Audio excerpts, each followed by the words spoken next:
Hello hi friends, ఇక్కడ నేను బీరకాయ ఎగ్ కర్రీ చూపిస్తున్నాను. బీరకాయనేమో 250 గ్రామ్స్, 2 పెద్ద ఆనియన్స్ తీసుకున్నాను. ఇప్పుడు బీరకాయలు ఇంకా ఆనియన్స్ కట్ చేసుకున్నాక స్టవ్ పై ప్యాన్ పెట్టుకొని ఆయిల్ వేసుకోవాలి. ఇప్పుడు ఆయిల్లోకి ఆనియన్స్, అలాగే 2 పచ్చిమిర్చి, కొంచెం ఉప్పు వేసుకున్నాను ఆనియన్స్ మగ్గడానికి. ఒకసారి మూత పెట్టుకొని ఆనియన్స్ ఫ్రై అవ్వగానే అందులో 1 స్పూన్ అల్లం వెల్లుల్లి పేస్ట్, ఇంకా పసుపు తీసుకొని కలుపుకోవాలి. అలాగే ఇప్పుడు మనం కట్ చేసుకున్న బీరకాయ ఉంది కదా, అందులోకి యాడ్ చేయాలి. బీరకాయ కొంచెం మూత పెట్టుకొని తీసేసి, ఇంకా కొంచెం బీరకాయ దగ్గర పడుతుంది కదా, అప్పుడు కరివేపాకు, ఇంకా లైట్గా వాటరు, అలాగే సరిపడా ఉప్పు, ఇంకా కారం తీసుకొని ఒకసారి కలుపుకోవాలి. ఇప్పుడు నేను ఇక్కడ ఎగ్స్ యాడ్ చేసుకున్నాను. నేను 2 తీసుకున్నాను అనమాట. 2 ఎగ్స్ అందులో యాడ్ చేసుకోవాలి. ఇప్పుడు మూత పెట్టుకోవాలి కలుపుకోకుండా. ఇప్పుడు మూత తీయంగానే ఎగ్స్ అనేవి బాగా ఫ్రై అవుతాయి. మళ్ళీ ఒకసారి తిప్పేసుకొని కొంచెం ఫ్రై అయ్యే వరకు ఉండనివ్వాలి, ఒక 3 నిమిషాలు. ఇప్పుడు ధనియా పౌడర్ యాడ్ చేసుకోవాలన్నమాట. ఉంటే కొత్తిమీర వేసుకోండి, చాలా టేస్టీ ఉంటుంది. బీరకాయ కూర కాకుండా బీరకాయ ఎగ్ను ట్రై చేయండి, చాలా బాగుంటుంది.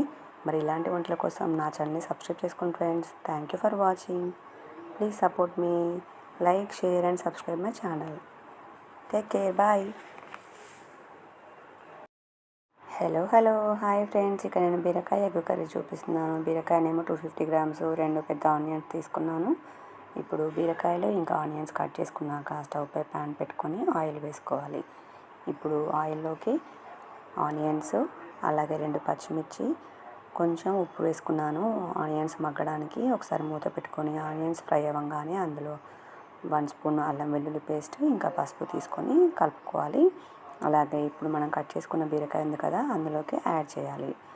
బీరకాయ కొంచెం మూత పెట్టుకొని తీసేసి, ఇంకా కొంచెం బీరకాయ దగ్గర పడుతుంది కదా, అప్పుడు కరివేపాకు, ఇంకా లైట్గా వాటరు, అలాగే సరిపడా ఉప్పు, ఇంకా కారం తీసుకొని ఒకసారి కలుపుకోవాలి. ఇప్పుడు నేను ఇక్కడ ఎగ్స్ యాడ్ చేసుకున్నాను. నేను 2 తీసుకున్నాను అనమాట. 2 ఎగ్స్ అందులో యాడ్ చేసుకోవాలి.